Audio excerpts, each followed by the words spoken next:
بسم الله الرحمن الرحيم. يسبح لله ما في السماوات وما في الأرض الملك القدوس العزيز الحكيم.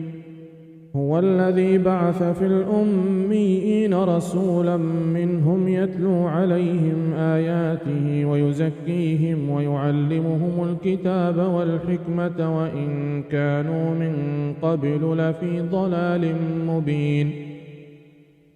وآخرين منهم لما يلحقوا بهم وهو العزيز الحكيم. ذلك فضل الله يؤتيه من يشاء والله ذو الفضل العظيم. مثل الذين حملوا التوراة ثم لم يحملوها كمثل الحمار يحمل أسفارا.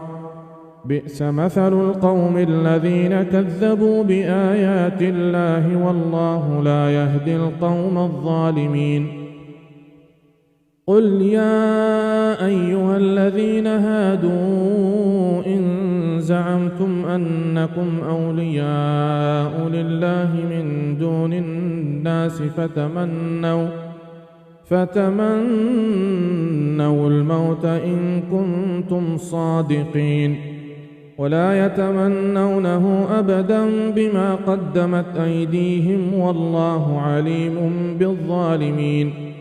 قل إن الموت الذي تفرون منه فإنه ملاقيكم ثم تردون إلى عالم الغيب والشهادة فينبئكم بما كنتم تعملون.